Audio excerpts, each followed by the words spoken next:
No, no, I was just asking because I guess it's commercial law, right? Yeah. Yeah, so yeah, no, I actually enjoyed it. But they used to ask us multiple So, there was a question at the end. We didn't even cover it. Yeah. They scrapped did. it, but like. Oh, really? They scrapped it, but we didn't even cover it. But imagine while you're writing, Yeah. you open this thing, you know, you look at it, you're like 10 marks gone. I was also like. Okay, then 10 more, and then I looked at question one and I was like, yeah, 15 marks gone. That's how bad it was. Yeah. Genuine. No, guys, welcome to second year. Welcome to second year. Then I spoke to Nadia, sir, because she actually attends class. And she said the teacher said that some people are getting single digits. Yeah. Now I'm a bit more stressed to see my one. Now I'm thinking, hey, as long as we see two numbers there, we're good. Good. Better than half.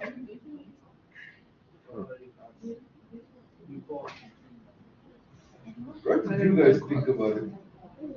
Business law. How did it go? Amanda, how did it go? Yep. Let me tell you, my Can't business as law long and as my it's finance over laws 50. are very closely grouped. You put them on a bar graph, yeah, they're very closely linked. All right, let's wrap this up. Let's wrap this up. So, as I told you guys, with learning unit 5, very short bunch of slides that we're going to get through now. We're talking about relevant costs, okay? And when talking about relevant costs, what are we talking about? It is the future expected cost that changes when faced with different alternatives, okay? The principle of relevant costing is used by businesses to analyze alternatives and make decisions. And that's why we're calling it relevant costs, because we are basically saying, which of these costs should we be looking at? How can we make it cheaper? And making it cheaper, how is it going to affect various outcomes? Okay, so here you can see relevant costs can include avoidable costs, okay, which I think is pretty much straightforward. The answer of what that is pretty much in the name. But anyway, here it says variable costs that can be avoided if particular alternative is not taken, okay? Then differential costs, costs that change for each available alternative, or the difference in cost between two or more alternatives. Then we find then we have the last one, opportunity costs, okay? And this is obviously, as you guys know in economics, the benefit or the value that has been foregone as a result of obviously taking up a particular alternative, okay? So those are the different relevant costs that we have there, okay? Then here it says relevant costs. When analyzing costs, it is important to clearly categorize them in either irrelevant or relevant, okay? When we say something is irrelevant, what do we mean? What are we saying? It doesn't matter. It's not important. So why would a cost be unimportant or irrelevant? Maybe it doesn't affect the profitability of the business. Mm-hmm. Or if it's too small. Okay, guys, believe it or not, it is as simple as that. Okay? Irrelevant costs will not influence the decision and remain unchangeable regardless of the alternative. Okay? It's not significant, it's not going to impact our ultimate decision. It's like when you say you are buying a car, right? And you need to buy either the air freshener, I know it's a pathetic example, or maybe your jumper cables. The cost of the jumper cables is not going to influence whether you buy the car or not. You are going to buy a car, all right? So that jumper cables cost is irrelevant. But now whether you choose between luxury and whether you choose between something that's just going to get you to from A to B, that's now where we're starting to look at relevant costs, okay? Because obviously you need to take into account your pocket and obviously maintenance of this vehicle. So there you can see now we're discussing relevant costs, okay? So here it also goes on to say, considering irrelevant costs is an error and can result in poor decision making and wasted time, okay?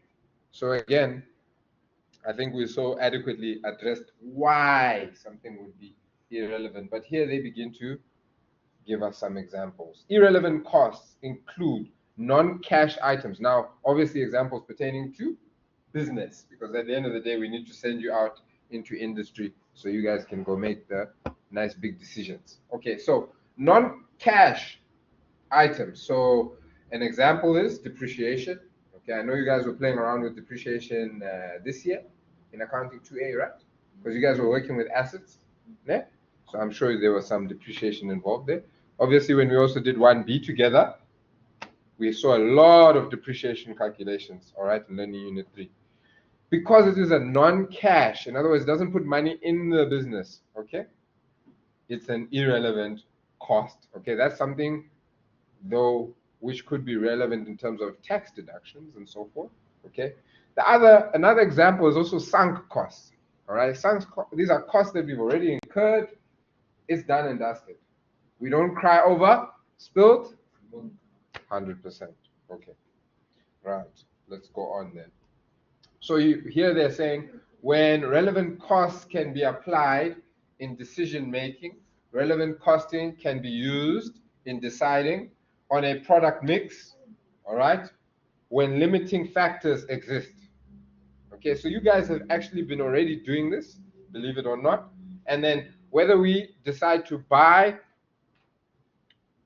or not buy, all right, or make or not make, okay, whether to add a new product line, whether to accept or reject special orders, okay, whether to replace property, plant, and equipment, whether to continue or discontinue or shut down a division, department, or subsidiary, okay? And then on the pricing of products, okay? This is where we would then be applying relevant costing. These factors cannot be expressed, so here, what factors are we talking about? The importance of qualitative factors, all right? These factors cannot be expressed in monetary terms, but can have a bearing on the decision, all right? Examples of qualitative factors that may arise and should be considered before making a decision, okay? A buy decision may result in the closure of division, resulting in potential redundancies and impacting employee morale in other divisions. Then we have dependence on the external supplier to deliver in a timely manner, okay? So whilst everything might be profitable, all right, or this supplier provides the ideal quality that we like, do they provide it on time? And if they don't provide it on time, does that impact our delivery to our customers? If so, should we then continue to sell this product, seeing that this is the only supplier that can provide this? Okay, impact on product quality. Okay, that one speaks for itself. Okay, if we obviously can't get the relevant product quality, why would we want to produce this product? Okay, and quality, remember, let me not say remember, but in fact, remember, yes, because you guys did business management 1B, okay? When it comes to quality, remember, we're not always gunning for the best possible quality. It's all about what is the sufficient quality for our customer base or for our production needs, okay? Then, well, we can go through each and every one of these. Impact on relationships with customers and long-term suppliers. So if we stop producing, will we still have customers as a result thereof? Will we have tarnished our relationships with them and with our long-term suppliers who we might need for other products or for other services? Okay. Then customer requirements might not be met, meaning a loss of customer goodwill and the potential decline in future sales. Okay, right. Then, so maybe to give an example to that, okay, I had my screen damaged to one of my phones, and the brand of the phone that I had, they don't actually do repairs themselves. They outsource it to some external parties that obviously work under them.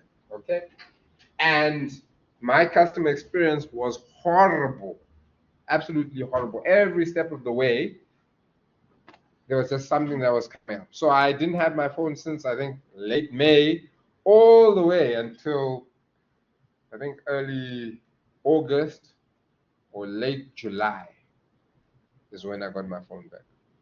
So that has got nothing to do with profitability. What is the customer experience? And to be honest with you, I don't know if I will see myself buying another one of their products just because of the experience that I had. All right, and the lack of customer service. All right, so that's a decision. Once they have seen my feedback, which I hope they have, that's a decision that they need to then think about to say, should we be outsourcing this?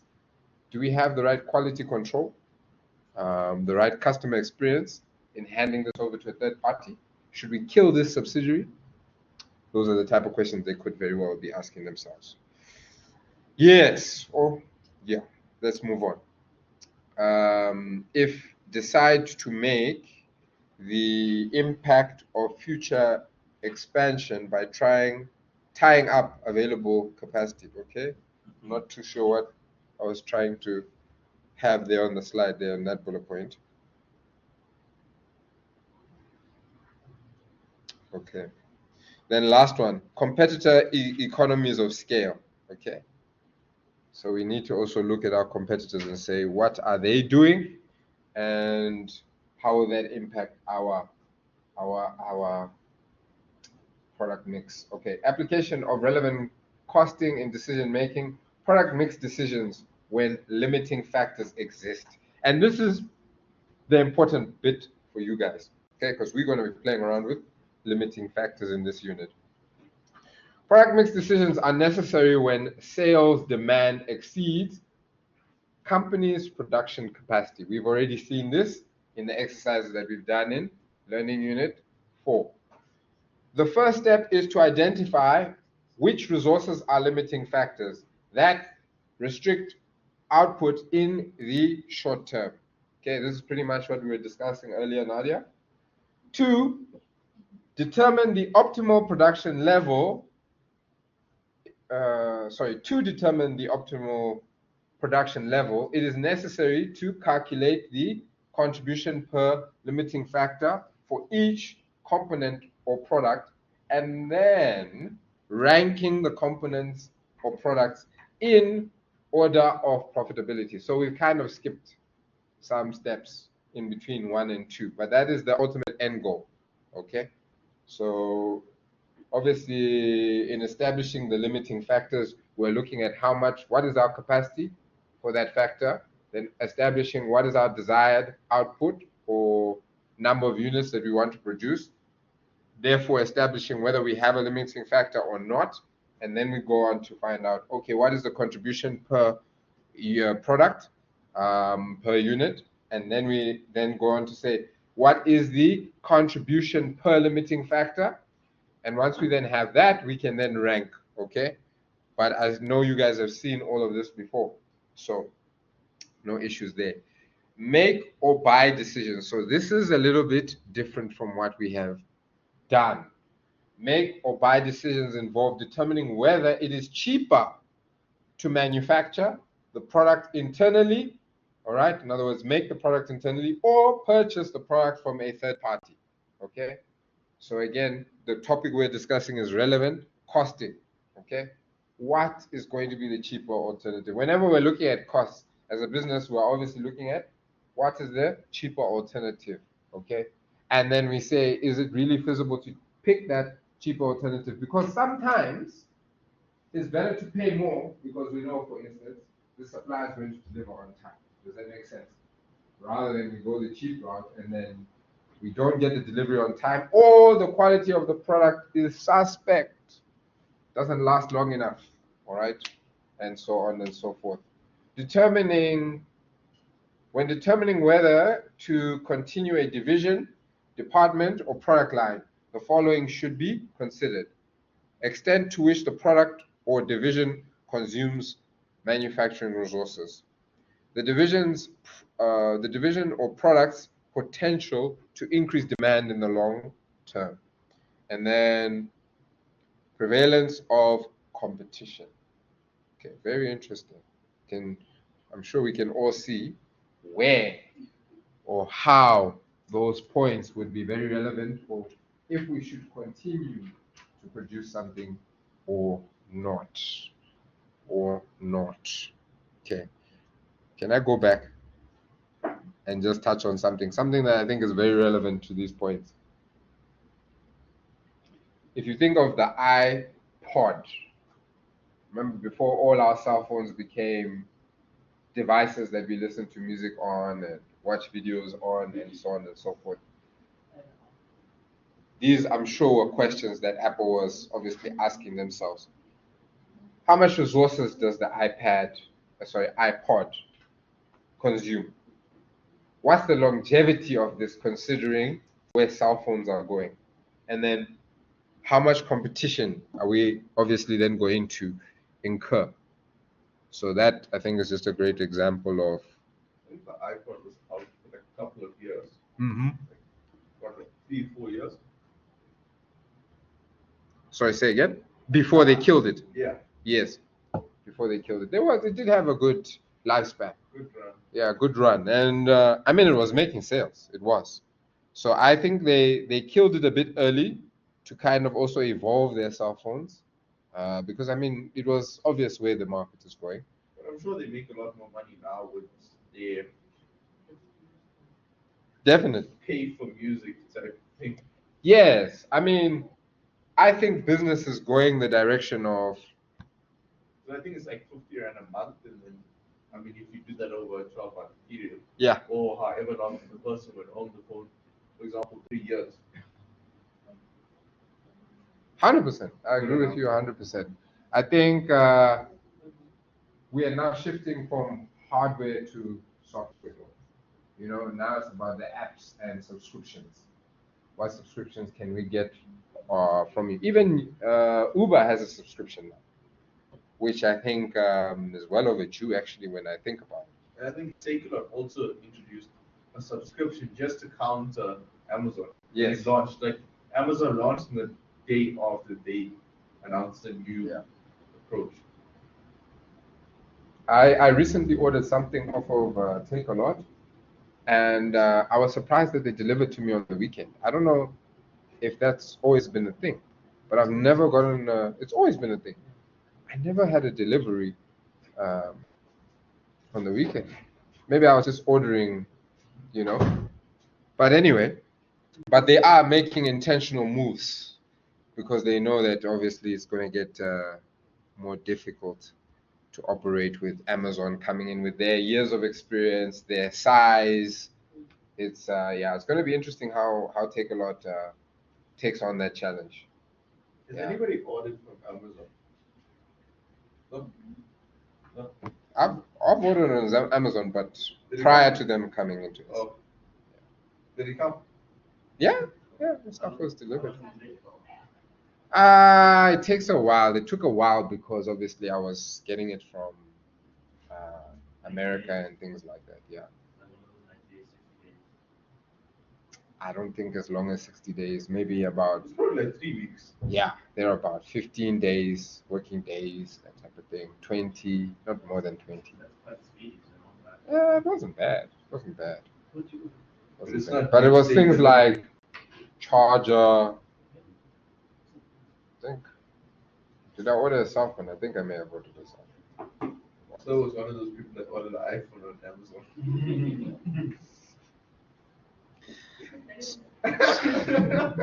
So let's continue. I want us to just do 5.1 and 5.6, but we'll do that very quickly. So if we flip to 5.1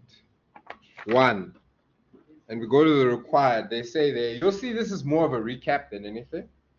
Under the required, it says calculate the production quantity of A and B required in order to maximize profits. Then B, they're saying prepare a marginal costing statement in order to establish the total contribution of each product and the net profit for the period based on the selling quantities calculated in I. Then finally, they say calculate the production quantities of A and B, which will fully utilize both machine capacity and direct labor hours. Where available, direct labor hours were limited to 68,000 hours. Hint, you might need to use linear programming, okay, which we know we learned about in Learning Unit 4. So here they say Angel Ltd manufactures two products, A and B, in its factory.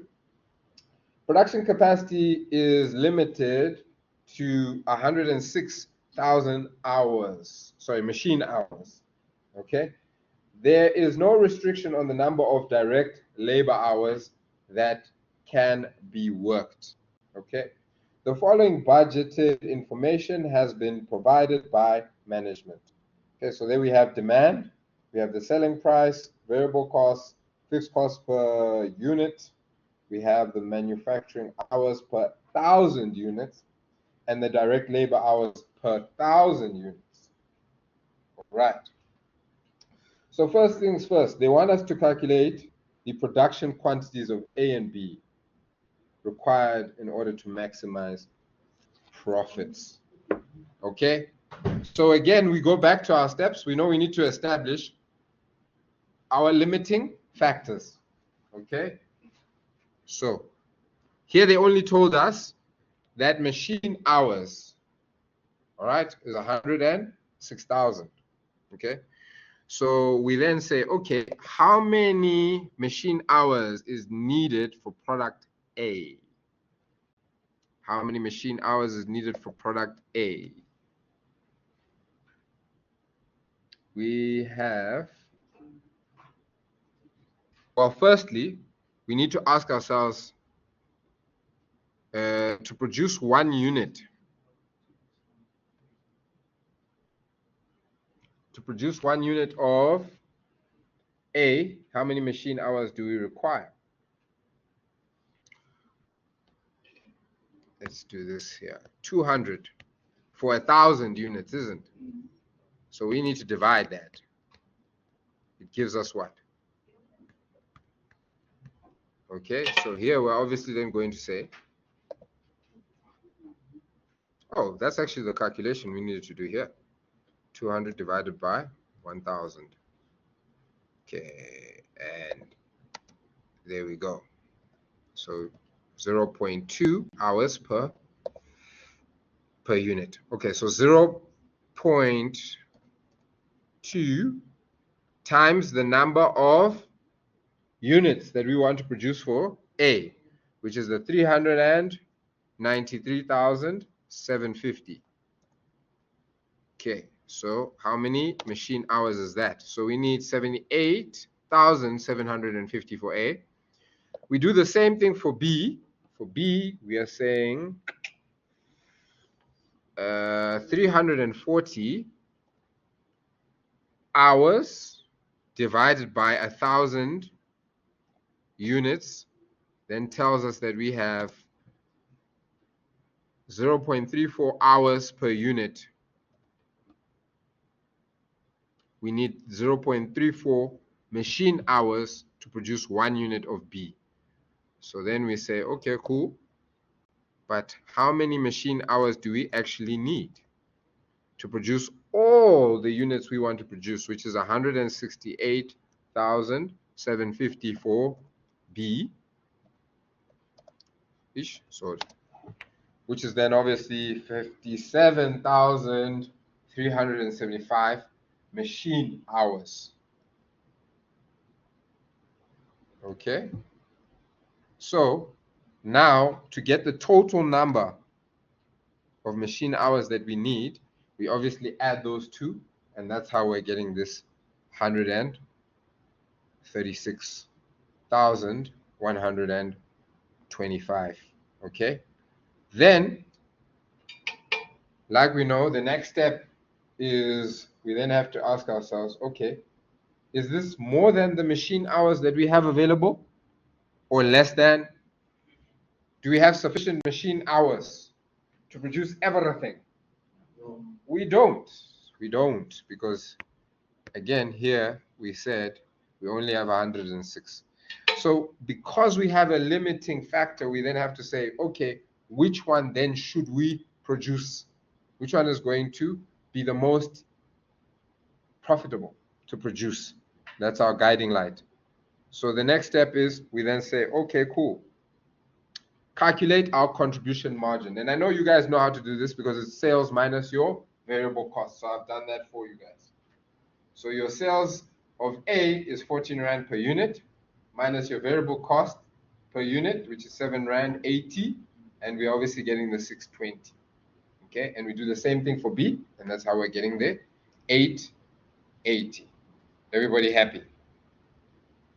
Then we say, okay, to get the contribution margin per limiting factor, we obviously have to say the contribution margin. Here's the formula. Let me actually put that higher. Contribution margin per unit divided by the limiting factor. Okay, so that's the formula to find out where are we getting the most for our machine hours. All right. So for A, we're saying, okay, we know that our contribution is how much? What's our contribution? Yes, 6.2, 620. And then our limiting factor, how much machine hours do we use per unit of A?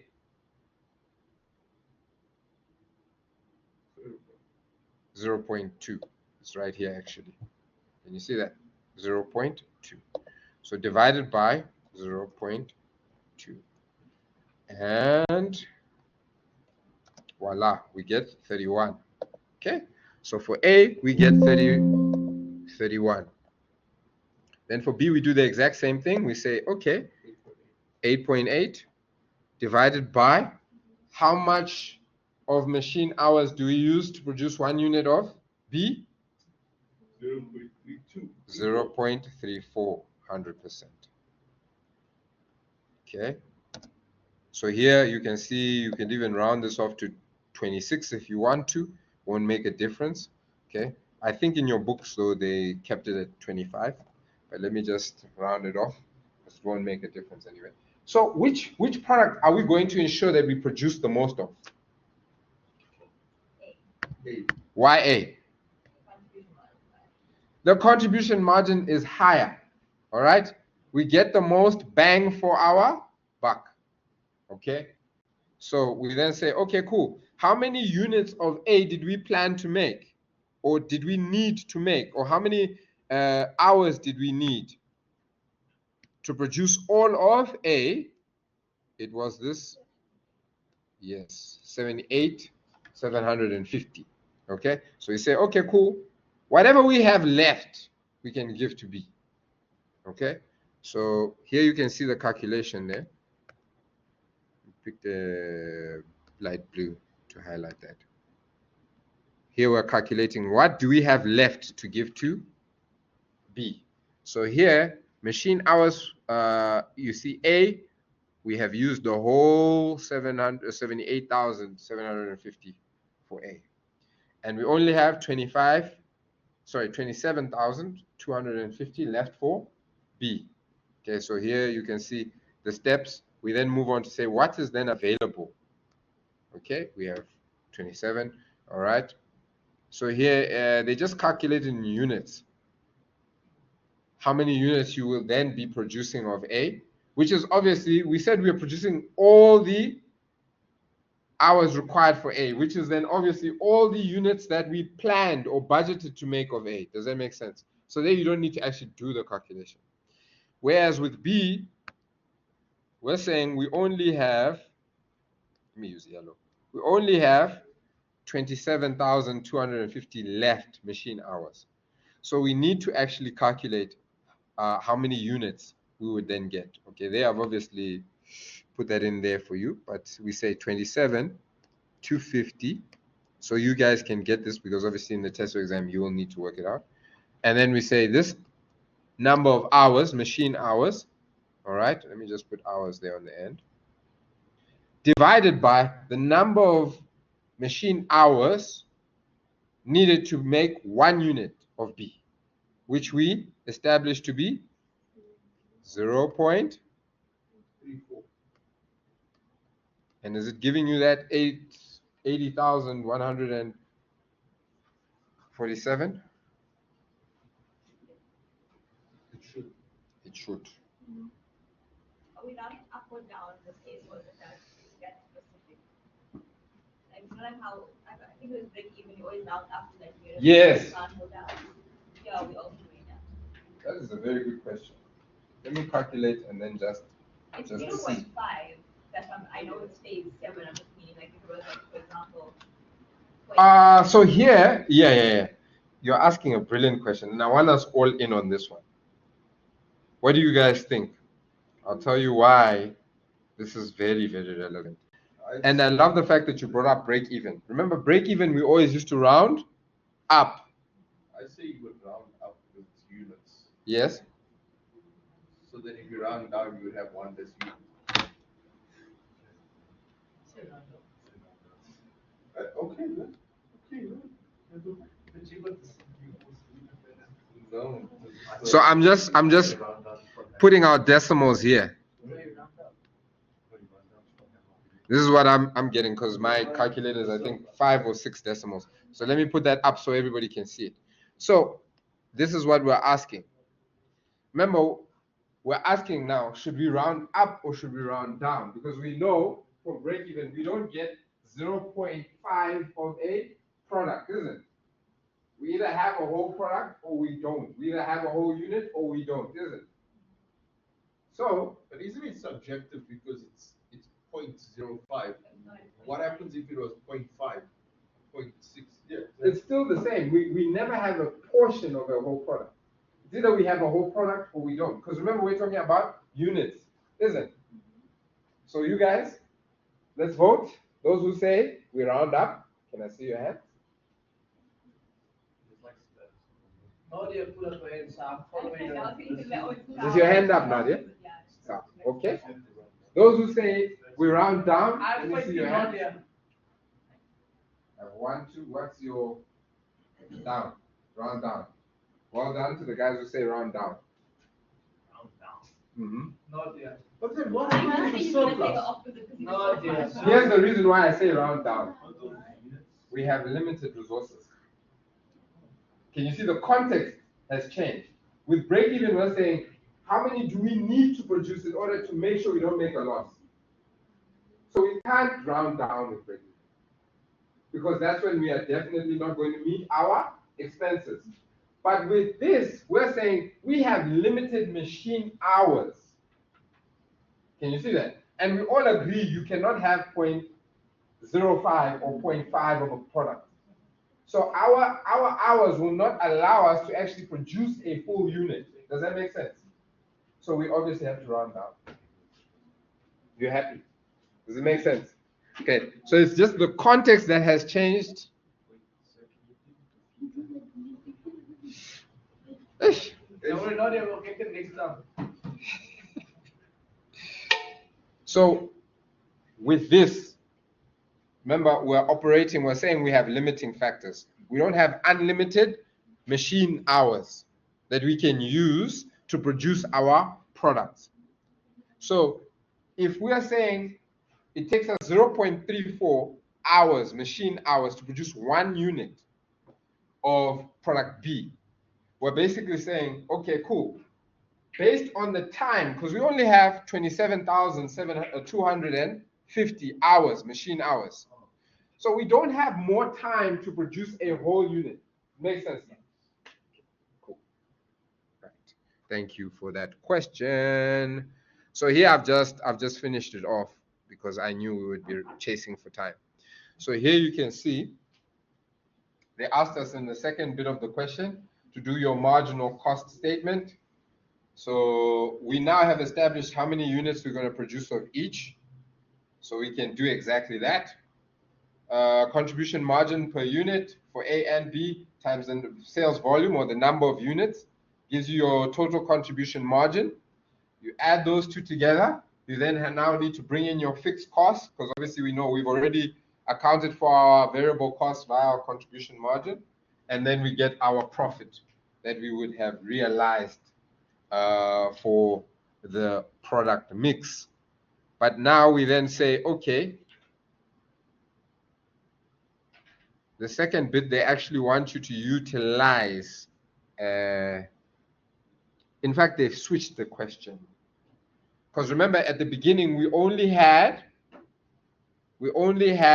machine hours as a limiting factor.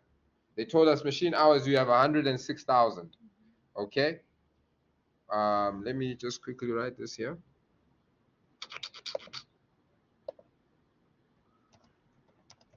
Waterfall. Okay, now I'm just going to go to the answers because we're going to run out of time.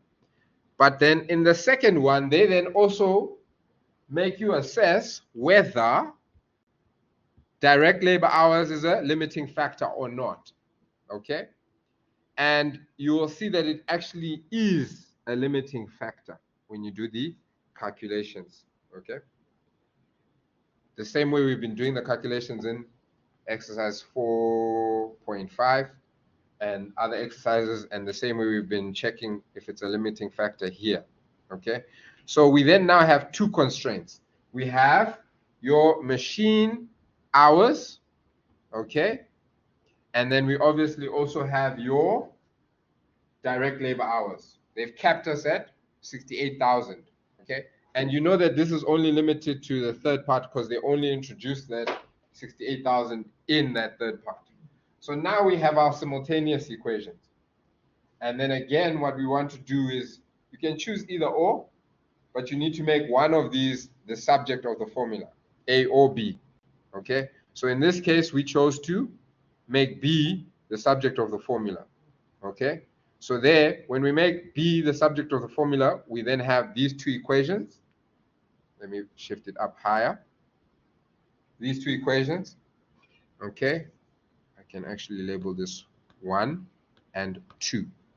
Okay, now that we've made B the subject of the formula, we then use we then solve for A by substituting B with what we have as the subject of the formula for B.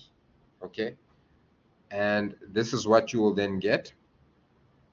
We then say A, no, let me just double check here. Yes, equation 1 is equal to equation 2. And then we solve. We put like terms together and then we solve. And that's how we then get A. Once we get A, we can then solve for what B actually is. Does that make sense? Okay. So you're now seeing what we did when we were doing the whole graph and all that kind of stuff. You could do the whole graph here if you wanted to, but it's not necessary because we obviously have our two equations. And then you also get to what will be the most profitable product mix after having brought in labor, direct labor as a limiting factor.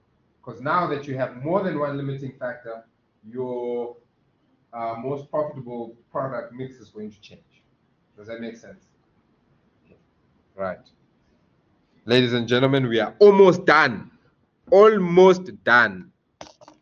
Want us to just quickly discuss 5.6. And it's right there on the board.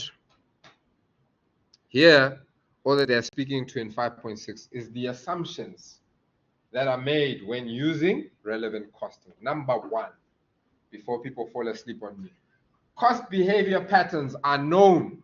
Okay, we know the cost behavior patterns. all right, for a department or a product, whatever we might be assessing or analyzing. Then secondly, the amount of fixed costs, unit variable costs, sales price, and the sales demand are known with certainty. So this is kind of quite similar to your cost volume profit analysis. 3, the objective of decision making in the short run is to maximize satisfaction, which is often known as short-term profit. Okay? Okay. And then finally, the information on which a decision is based is complete and reliable. So we are quite confident about the information that we have. And with that said, let's do the register, and I will see you next week. So let's say if you don't want to check your box also is computer, the box off on the